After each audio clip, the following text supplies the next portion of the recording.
नमस्कार दोस्तों, स्वागत है आपका हमारे इस चैनल धूप धनुषी आरती में। दोस्तों, सरस्वती पूजा के धूप अनुवासन के विषय में जो है सामग्रियों के विषय में कई लोग जो है मुझसे पूछ रहे हैं कि दादा घरेलू जो भी सारे सुगंध आदि द्रव्य है, क्या उन सारे द्रव्यों से ही जो है माता सरस्वती के हम धूप अनुवासन कर सकते हैं या नहीं? तो हाँ, बिल्कुल कर सकते हैं। देखिए, धूप अनुवासन या धूप विलास जिसे कहते हैं, माता सरस्वती की धूप विलास या धूप अनुवासन। देखिए, धूप विलास जब आप लौकिक रूप में कर रहे हैं, अर्थात माता के पुष्प आदि श्रृंगार करते हुए कर रहे हैं, और उस समय जो है धूप से आप माता को जो सुगंध आदि प्रदान कर रहे हैं, वही जो है धूप विलास कहा जाता है। और जब ये धूप विलास आप मंत्र आदि के माध्यम से कर रहे हैं तो वो धूप अनुवासन होता है। ज़्यादातर जो है कि जैसे कि सुबह की आपकी पूजा आदि हो गई, 4 बजे विश्राम आदि के बाद, माँ को विश्राम आदि देने के बाद 4 बजे संध्या आरती आदि तो आपको करना है। 7 बजे संध्या आरती आदि आपको करना होगा।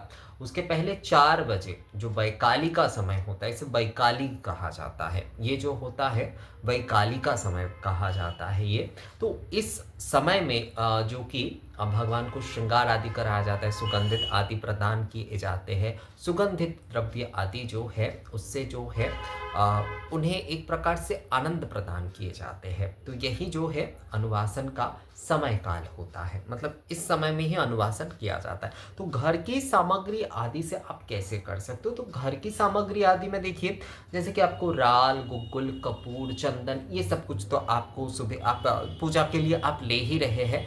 उसके साथ आप जैसे कि घृत, दालचीनी, उसके साथ साथ जो है आप जो कि जायफल है वो आप ले सकते हैं। केसर आदि जो है वो आप जो है आप ले सकते हैं। तो ये सारे जो आपके तेज पत्ता, ये सारे जो है वो आप एकत्रित करते हुए जो है आप उसका प्रयोग जो है ना आप कर सकते हैं। दोस्तों, ये धूप अनुवासन अगर आप कर रहे हैं माँ सरस्वती की, अगर जो है घर की सामग्री आदि से ही आप करना चाहते हैं, तो उसमें आप बहुत अच्छे सुगंध बनाने के लिए ना इन सारी चीज़ों का ही आप प्रयोग कर सकते हैं। उसमें आप जो है चंदन आदि का प्रयोग करिए। 2 प्रकार के चंदन ही प्रयोग कर सकते हैं, मतलब आप लाल चंदन और जो है पीले या जो सफ़ेद चंदन, श्वेत चंदन जो है उसका आप प्रयोग कर सकते हैं। अच्छे वाले जो राल है, यानी कि अच्छे वाले जो धुना है, आप उसका प्रयोग कर सकते हैं। आप सरल गुग्गुल आप दे सकते हैं। आप जो है ऐसे ही जो गुग्गुल मिलता है, जो गुग्गुल होता है वो भी आप दे सकते हैं, सरल गुग्गुल दोनों का ही आप प्रयोग कर सकते हैं। उसके साथ अच्छे वाले भीमसेनी जो कपूर है उसका आप इस्तेमाल कर सकते हैं। साथ में अगरू आदि मिलना ना, बहुत सारे लोग मुझे कहते हैं कि दादा अगरू आदि मिलना सच में बहुत मुश्किल होता है, बहुत महंगा होता है। ये बिल्कुल सही है।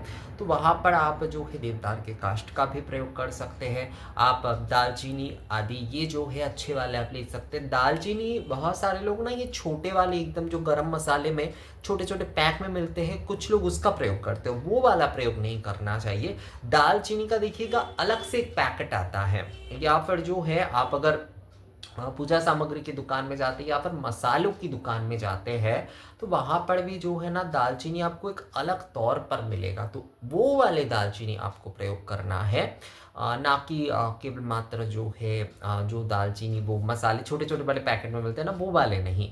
तो बड़े वाले पैकेट में जो एकदम बड़े वाले अच्छे वाले जो दालचीनी होते हैं उसका आप प्रयोग करिए धूप आदि के लिए, वो बहुत सुंदर रहता है।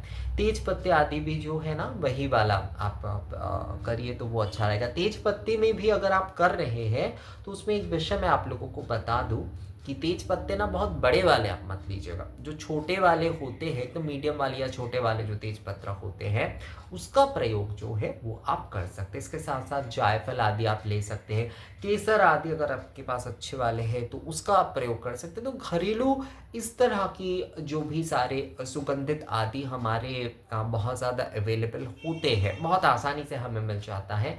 इन सारी वस्तुओं से ही जो है आप जो है माता सरस्वती की धूप अनुवाद अनुवासन यानी कि धूप सुगंधित अनुवासन जो है वो आप कर सकते हैं। तो माँ की धूप विलास या धूप अनुवासन करने के लिए इन सारी सामग्रियों का आप प्रयोग कर सकते हैं घरेलू तौर पर, जो भी सारी चीज़ें आपको मिलेंगी। क्योंकि देखिए पूजा के लिए आपको तो धुना गुग्गुल आदि ये सब कुछ खरीदना ही है, धुना गुग्गुल कपूर चंदन आदि ये सब कुछ आपको खरीदना ही है। और बाकी मसाले आदि के लिए भी जो है, जैसे रोज़ के खाना आदि बनते हैं तो आप पूजा के लिए भी जो है थोड़ा सा ज़्यादा आप खरीद लीजिए, तो उसके पूजा के लिए भी आपका हो जाएगा और खाना आदि बनाने के लिए भी जो है उसका प्रयोग आप कर पाएंगे। तो जायफल, तेज पत्र, दालचीनी आदि ये सभी कुछ जो कुछ भी है ना, उसका प्रयोग आप जो है धूप के लिए करने के लिए वो आप अलग से, मतलब वो आप अलग से जो है उसका एक कर लीजिए, और इससे ही जो है धूप अनुवासन आदि ये जो है इसका आप कर सकते हैं। यानी कि धूप अनुवासन आदि के लिए जो है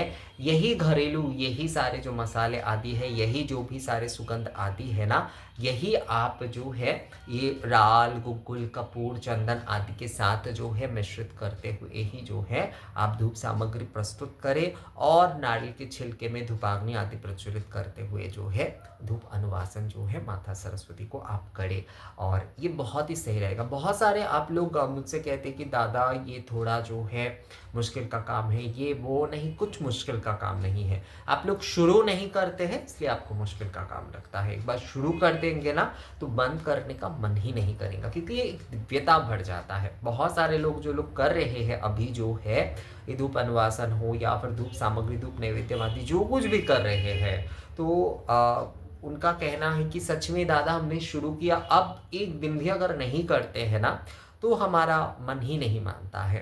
तो सरस्वती माँ के आप धूप अनुवासन आदि घर की इन सामग्रियों से ही करिए, और जो है आप अपने नित्य पूजा आदि में भी इस तरह से इन सामग्री आदियों से ही जो है आप धूप अनुवासन या फिर जो है धूपन जो है वो कर सकते हैं।